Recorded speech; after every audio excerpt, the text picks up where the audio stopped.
नमस्कार, शाम के 7 बज रहे हैं। खबर दमदार के इस वक्त के बुलेटिन के साथ मैं हूं अनुपम। जौनपुर से खबर, जहां पर मारपीट की घटना के बाद दहशत फैलाने के लिए बाइक सवार युवकों ने हवाई फायरिंग की है। पुलिस ने एक युवक को पिस्टल और बाइक के साथ गिरफ्तार किया है। गांव वालों ने बताया कि दो पक्षों में कहासुनी के बाद मारपीट हुई थी। मारपीट में एक युवक घायल हुआ है। मारपीट की घटना के बाद दहशत फैलाने के लिए दूसरे पक्ष के बाइक सवार युवकों ने हवा में 4-5 राउंड फायरिंग की। जफराबाद थाना क्षेत्र के कादीपुर गांव की घटना है। कादीपुर में एक हीरो स्प्लेंडर पर सवार दो व्यक्तियों के द्वारा हवा में फायर किया गया है। इस घटना का तत्काल संज्ञान लेते हुए थाना प्रभारी अपनी टीम के साथ मौके पर पहुंचे। मौके का मुआयना करने के बाद मौके से एक अभियुक्त को गिरफ्तार कर और फायरिंग में प्रयुक्त पिस्टल को बरामद किया गया। साथ ही मोटरसाइकिल को भी बरामद करते हुए तहरीर प्राप्त कर अग्रिम विधिक कार्रवाई कराई जा रही है। मौके पर शांति व्यवस्था कायम है। रायबरेली में सोशल मीडिया पर पिछड़ा वर्ग के खिलाफ अभद्र टिप्पणी करने वाले युवक को पुलिस ने गिरफ्तार किया। आरोपी आशीष तिवारी की गिरफ्तारी को लेकर मौर्य बिरादरी के लोग लगातार गिरफ्तारी की मांग कर रहे थे। दरअसल ये विवाद उस वक्त शुरू हुआ जब स्वामी प्रसाद मौर्य को रायबरेली प्रवास के दौरान थप्पड़ मारा गया था। आशीष तिवारी की गिरफ्तारी कर उसको नियमानुसार कारागार भेज दिया गया है।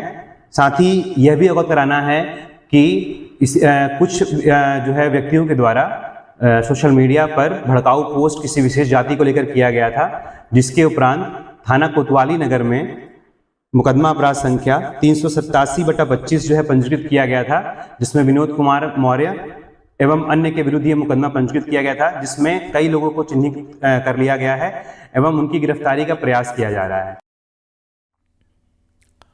एटा में एक शख्स ने पानी की टंकी पर चढ़कर हाई वोल्टेज ड्रामा किया। भारी बारिश में शख्स शादी करने की मांग को लेकर पानी की टंकी पर चढ़ गया। मौके पर पहुंची पुलिस शख्स को टंकी से उतारने की कोशिश में जुटी है। पूरा मामला एटा के कस्बा अलीगंज का बताया जा रहा है।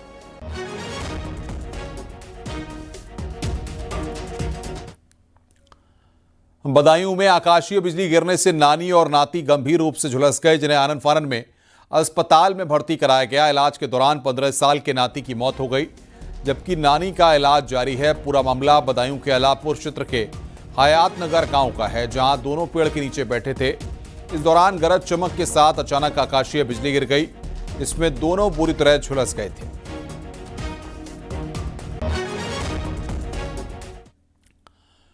पीलीभीत में आकाशीय बिजली गिरने से एक शख्स की मौत हो गई। मृतक थाना बरखेड़ा क्षेत्र के गांव शेयपुरा में सेल्समैन का काम करता था। ड्यूटी के बाद वो घर वापस लौट रहा था। इसी दौरान बिजली गिरने से बाइक सवार शख्स झुलस गया और इलाज के दौरान उसकी मौत हो गई।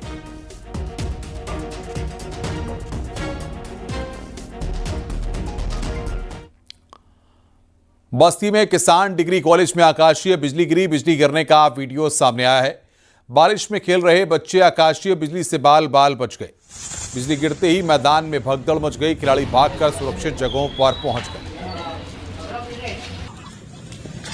तो बिजली गिरने की खौफनाक तस्वीरें इस वक्त हम आपको दिखा रहे हैं।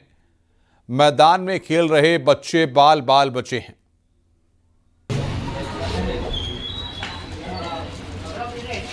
और ये 3 तस्वीरें इस वक्त आपकी स्क्रीन पर। एक बच्चे की मौत हुई है बदायूं में। पीलीभीत में एक युवक की जान गई और बस्ती में बिजली गिरी, जिसके बाद वहां पर लोग भागते हुए दिखे।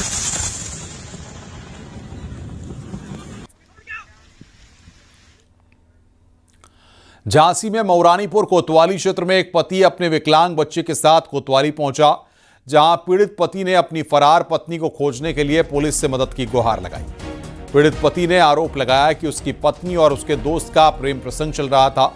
इसके बाद दोनों 50,000 नगद और जेवरात लेकर फरार हो गए। उसकी शादी 14 साल पहले हुई थी और उसके 2 बच्चे हैं, जिनमें एक बच्चा विकलांग है। पीड़ित ने पत्नी को ढूंढने के लिए पुलिस से मदद मांगी है। पुष्पेंद्र सिंह। हाँ, तो आपने थाने में शिकायत की? कोई सुनवाई नहीं कर रहा। कब की थी शिकायत? कल थी, कर की परसों किया था। आज अब क्या चाहते हैं आप?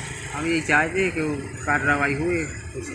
जी बच्चा आपके साथ है, इसी स्थिति क्या है? ये विकलांग है। और बच्चा दूसरा छोटा वाला वो साथ ले गए वो बच्चा। क्या आप लोगों की अनुमान या कोई आपको कभी उन पे शक हुआ ऐसा कि वो ऐसी मतलब कोई लड़ाई बड़ाई हो कुछ? नहीं, हमें कोई शक ही नहीं था कि वो ऐसे। हाँ, तो अब क्या करते हैं वो? अभी ड्राइवरी करता, वे वहाँ था, फिर ड्राइवरी इधर करने लगा। चंदौली में मुगलसराय पुलिस ने असलाह तस्करों के गैंग का पर्दाफाश किया, साथ ही भारी मात्रा में तमंचा, पिस्तौल और कारतूस बरामद किया। पुलिस ने 2 शातिर बदमाशों को भी गिरफ्तार किया है, जिनमें एक वाराणसी और एक गाजीपुर का रहने वाला है। ये दोनों इनामी बदमाशों पर तस्करी के साथ साथ हत्या का भी आरोप है। 1.5 महीने पहले मुगलसराय कोतवाली क्षेत्र के धरना गांव में हुए जिम संचालक और कारोबारी अरविंद यादव की हत्याकांड में ये शामिल थे। दोनों शातिरों पर 50-50 हजार का इनाम था।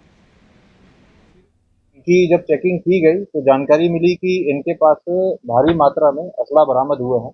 ये आर्म्स डीलर भी हैं और इनके द्वारा इनसे जो बरामदगी हुई है, जिसमें 7 पिस्टल हैं, उस 7 पिस्टल में से 2 आला कतल थे जो उस घटना में प्रयुक्त किए गए थे, साथ में 3 देसी तमंचा। तो टोटल इसमें 10 असले बरामद हुए हैं और 7 जिंदा कारतूस हुए हैं जो 32 बोर के हैं और 3 जिंदा कारतूस जो 315 बोर के हैं। आगरा पुलिस को बड़ी सफलता मिली है। पुलिस ने 5 शातिरों को गिरफ्तार किया है, जिनके पास से तमंचे, 52 एटीएम कार्ड और मोबाइल बरामद किए गए हैं। पुलिस के मुताबिक शातिर एटीएम में आने वाले लोगों को निशाना बनाते थे। एटीएम के बाहर खड़े होकर इंतजार करते थे। जैसे ही कोई शख्स एटीएम में जाता तो नशीला पदार्थ सुंघाकर उसको बेहोश कर देते और फिर उसका एटीएम कार्ड बदल देते। बदले हुए एटीएम कार्ड से पैसे निकालकर फरार हो जाते थे। जनरली जो ग्रामीण क्षेत्र के लोग हो या फिर थोड़े जिनको एटीएम या फिर बैंक के बारे में ज़्यादा पता नहीं है, ये लोग क्या करते हैं, कोई व्यक्ति अगर बैंक के एटीएम में गया और वो पैसे निकालने गया, अगर वो असफल रहा पैसे निकालने, तो उसकी मदद करने के इसमें वो जाते हैं, उनको बताते हैं कि मैं आपकी हेल्प करता हूँ। फिर वो अमाउंट जो डालना होता है उसमें ये पिन डलवाते हैं और बाद में यही एटीएम एक्सचेंज करके दूसरे एटीएम में जाके पैसे निकलवाते हैं। बलिया में देशी शराब की दुकान की खिड़की तोड़कर चोरों ने 30 पेटी शराब और लगभग 30,000 कैश पर हाथ साफ कर दिया। दुकान के सेल्समैन ने बताया कि ठेके के पीछे से चोरों ने खिड़की तोड़कर सामान और कैश पर हाथ साफ कर दिया। शातिर दुकान में लगे सीसीटीवी के डीवीआर भी लेकर चले गए। जिले के बेरुआ बारी की यह घटना है।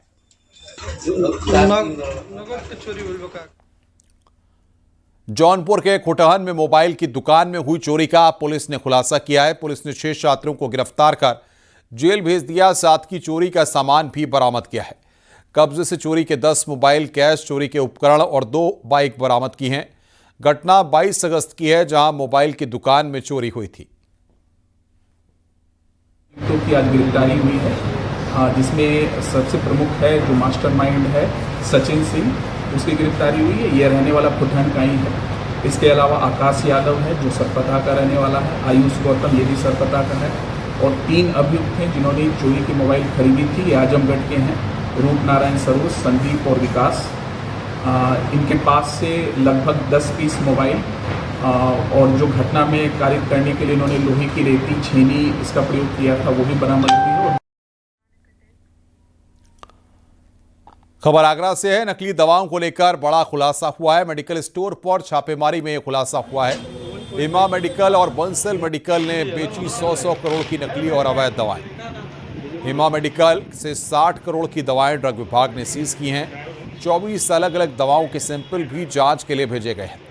चेन्नई और पौंडीचेरी से खरीदते थे नकली दवाइयां। फर्जी बिल और फर्जी QR के माध्यम से बेची जाती थी नकली और अवैध दवाइयां। आगरा समेत अलग अलग राज्यों में नकली दवाई बेची गई। हिमा मेडिकल के मालिक हिमांशु अग्रवाल को पुलिस जेल भेज चुकी है। संजय बंसल, मुकेश बंसल और सुहित बंसल को भी गिरफ्तार कर जेल भेजा गया है।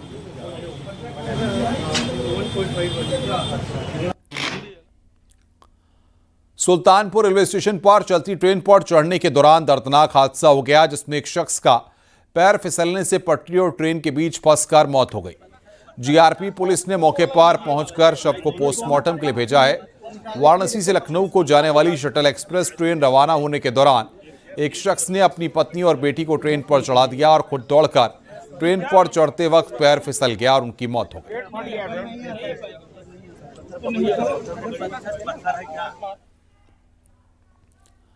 गाजियाबाद से खबर है, थाना टोनिका सिटी पुलिस ने चेकिंग के दौरान गाड़ी चोरी करने वाले 2 छात्रों को गिरफ्तार किया।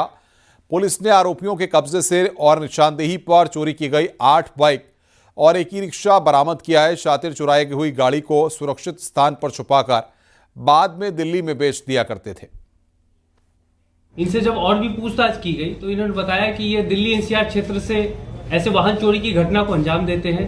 उससे पहले ये रेकी करते हैं और जब इन्हें वाहन दिखता है तो उसे चोरी करते हैं। उससे बाद इकट्ठा करके पहले से प्लान किए हुए सुरक्षित जगह पर छुपा देते हैं। जब वहां पर 10-12 मोटरसाइकिल हो जाते हैं तब ये इन्हें ले जाकर ये दिल्ली के क्षेत्र में बेच देते हैं और पैसा आपस में बांट लेते हैं। इनका आपराधिक इतिहास क्या है? ये मोहित उपसाधु के ऊपर आर्म्स एक्ट, चोरी एवं गंभीर अपराधों के 6 अभियोग पंजीकृत हैं। लखनऊ के गुडम्बा में अवैध पटाखा फैक्ट्री में विस्फोट की लाइव तस्वीरें सामने आई हैं। वीडियो में दिख रहा है किस तरह से पटाखे ब्लास्ट हो रहे हैं और आग दिख रही है, साथ ही धमाकों की आवाज भी सुनी जा सकती है। वीडियो में पटाखों की आवाज भी आ रही है। आपको बता दें कि घर में ही बारूद और पटाखे बनाने का काम चल रहा था। धमाके से पूरा मकान मलबे में तब्दील हो गया है। हादसे में पति पत्नी की मौत हो गई। हादसे में जिनकी जान गई है उनका नाम आलम, जिसकी उम्र 50 साल, जबकि पत्नी मुन्नी, जिसकी उम्र 48 साल है, जबकि 5 लोग घायल हो गए। घायलों में मृतक के 2 बेटे हैं, जबकि 3 पड़ोसी हैं। वहीं हादसे के बाद अधिकारी मौके पर पहुंचे और हालात का जायजा लिया। सीएम योगी ने हादसे का संज्ञान लिया है और राहत बचाव का काम तेज करने के निर्देश दिए हैं।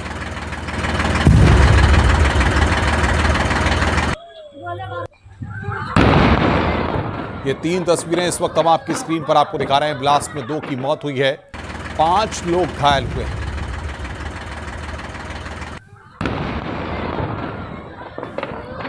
ब्लास्ट की तस्वीर आप देख रहे हैं। पहली तस्वीर, धुआं वहां पर साफ तौर पर दिख रहा है और इसके बाद मौके की तस्वीरें हम आपको दिखा रहे हैं। इस हादसे में 2 की मौत हुई और 5 लोग तीसरी तस्वीर में आप देख रहे हैं कि ब्लास्ट में घायल हुए हैं, जिसके बाद तमाम एजेंसी इस मौके पर पहुंची। पुलिस और एसडीआरएफ की टीम मौके पर पहुंची।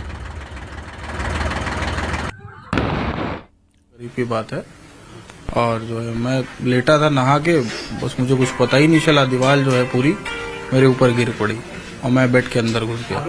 क्या आप लोगों को कभी महसूस नहीं हुआ आस पड़ोस के मकान में क्या चल रहा है? नहीं सर, अभी मैं 1.5 साल से रह रहा हूँ और उससे पहले ये लोग रह रहे हैं। ये था कि फैमिली रहती है और इनका कुछ काम है, सुतली वगैरह, छोटे मोटे बम या छुरछुरी उरछुरी का, इन सब का काम है। स्थानीय स्तर पे जो पुलिस टीम के साथ साथ अग्निशमन विभाग की टीम और एसडीआरएफ और इमरजेंसी रिस्पांस की सारी टीम यहाँ पे मौके पे पहुँच गई थी। 2 लोगों की डेथ कंफर्म है और उसके साथ साथ कुल 5 लोग घायल हुए, जिनमें से 3 लोगों के प्राथमिक उपचार के बाद वो ठीक हैं और 2 लोग थोड़ा गंभीर रूप से उनकी चोट लगी हुई थी, वो केजीएमसी रेफर हुए और केजीएमसी में हमारी टीम वहाँ पे मौके पर मौजूद है। उनके सबसे अच्छा उपचार घायलों के अधिक से अधिक बेहतर उपचार सुनिश्चित करने के लिए केजीएमसी में हमारी टीम वो ऐसे नहीं। घुमंतू जातियों के कल्याण के लिए लखनऊ में विमुक्त जाति दिवस समारोह का आयोजन हुआ। इस कार्यक्रम में सीएम योगी शामिल हुए। घुमंतू जातियों के कल्याण के लिए सीएम योगी ने कई घोषणाएं की हैं। आजादी की लड़ाई में उनके योगदान को याद किया गया। बंजारा, नट, कंजड़, ये सभी को एक बनवा करके और इन सभी के लिए जमीन के पट्टे, मकान, ये लोग वहां बटे, इनके लिए कॉलोनी बनाएंगे, मकान की कॉलोनी बन सके। ये सुविधाएं होनी चाहिए जिससे जैसे शामली का मॉडल, जैसे शामली के अंदर हुआ है या बनटांगिया का जो मॉडल हम लोगों ने बनाया है, हर प्रकार की सुविधाओं का लाभ उन्हें प्राप्त हो रहा है। ऐसे ही सभी प्रकार की सुविधाओं का लाभ मिल सके और आजादी का सही अनुभव न केवल इनको बल्कि सरकारी नौकरियों में, शासन की सुविधाओं में इसका लाभ इन्हें प्राप्त हो सके, यह एहसास आज प्रधानमंत्री मोदी जी के नेतृत्व में दिलाने की आवश्यकता है। संभल हिंसा पर जांच रिपोर्ट और उसके खुलासे पर आचार्य प्रमोद कृष्णन ने विपक्ष पर निशाना साधा। कहा है कि रिपोर्ट में 15% हिंदू आबादी बचने की बात कही जा रही है, लेकिन 2027 में कोई दूसरी सरकार आई तो हिंदुओं की आबादी 5% रह जाएगी।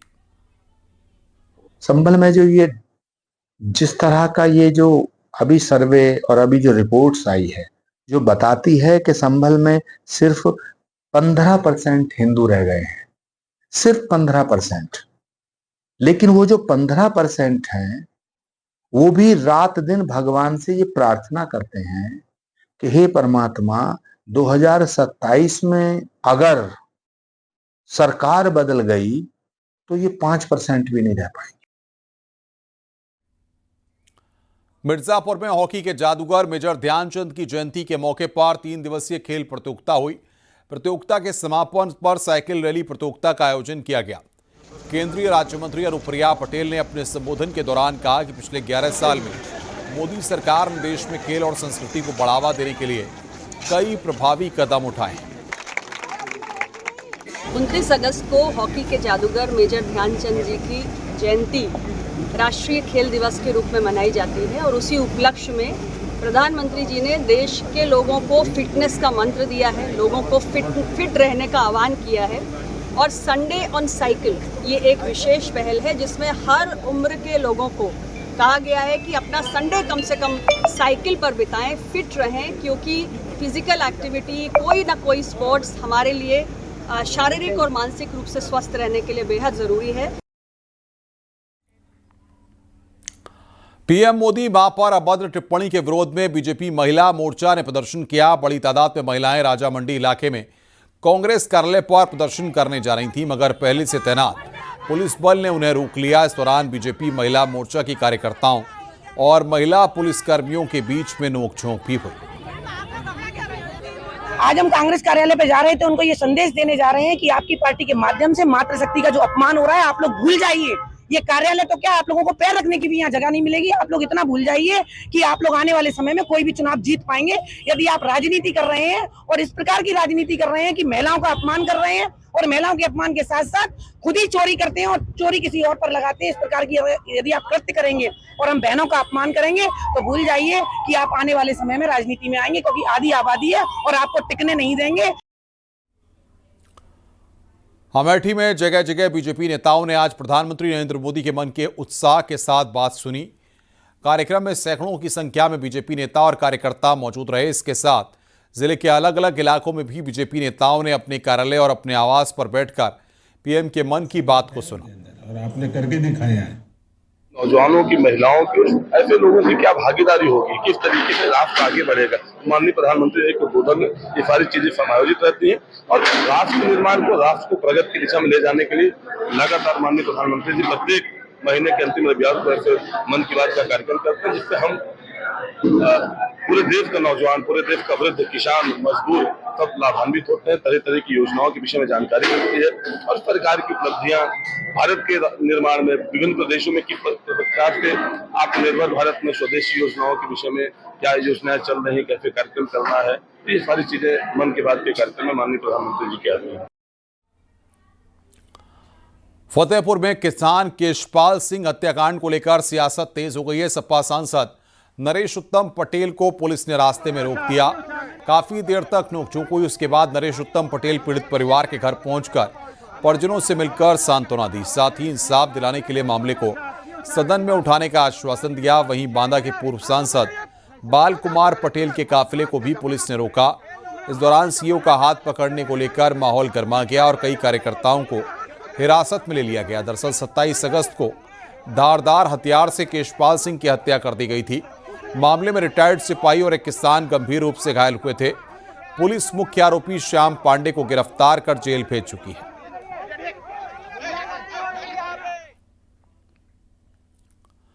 मेरठ से खबर है, जहां पर भराला गांव के जंगल में न्यूड गैंग की दहशत है। ड्यूटी पर जाती महिला को खेत में खींचने की कोशिश की गई, मगर महिला ने शोर मचाया तो वो भाग गए। पुलिस ने आरोपियों की तलाश में गांव पहुंचकर ड्रोन उड़ाया, लेकिन उनका कोई पता नहीं लग सका। ग्रामीणों के अनुसार सिवाया भराला मार्ग पर पिछले कुछ दिन से न्यूड गैंग पैदल जा रही महिलाओं के साथ अभद्रता कर खेत में खींचने का प्रयास कर रहे हैं। पुलिस का दावा है कि जल्द ही आरोपियों को पकड़ लिया जाएगा।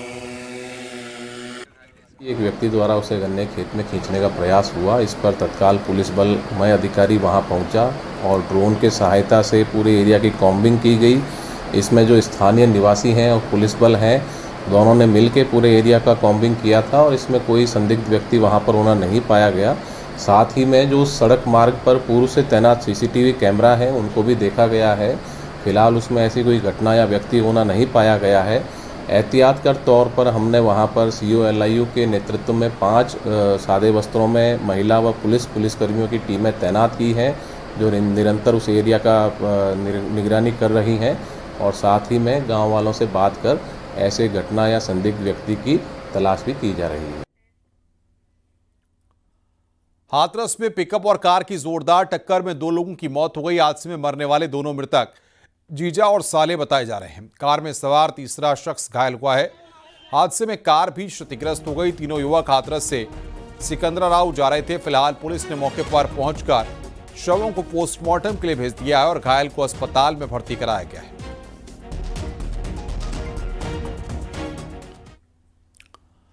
प्रयागराज के अरेल में अमेरिकी टैरिफ के खिलाफ साधु संतों ने बुद्धि शुद्धि यज्ञ अनुष्ठान का आयोजन किया। साधु संतों ने बुद्धि शुद्धि यज्ञ में आहुतियां डालकर डोनाल्ड ट्रंप को सद्बुद्धि देने की कामना की और अमेरिकी टैरिफ वापस लेने की मांग की गई। संतों ने अमेरिकी राष्ट्रपति पर भारत को आर्थिक रूप से कमजोर करने की साजिश रचने का आरोप लगाया है। हवन तो निरंतर चल रहा है वीर जवानों के लिए, लेकिन आज का हवन विशेष है क्योंकि अमेरिका के राष्ट्रपति का बुद्धि भ्रष्ट हो गया है। वो विश्व के कई देशों पर अनर्गल टैरिफ लगा रहा है, उसी में भारत पर तो बहुत अत्याचार कर रहा है। भारत को आर्थिक रूप से कमजोर करने के लिए वो ये टैरिफ लगाया है। हाथरस में बारिश में ब्रेक लगाने पर डंपर बेकाबू हो गया और बाइक सवार को टक्कर मार दी। हादसे में बाइक सवार शख्स गंभीर रूप से घायल हो गया, जिसे अस्पताल में भर्ती कराया गया है। हादसा सादाबाद में आगरा अलीगढ़ हाईवे पर हुआ है। घटना की सूचना मिलते ही पुलिस मौके पर पहुंची। डंपर को पुलिस ने अपने कब्जे में ले लिया और आगे की कार्रवाई शुरू कर दी है।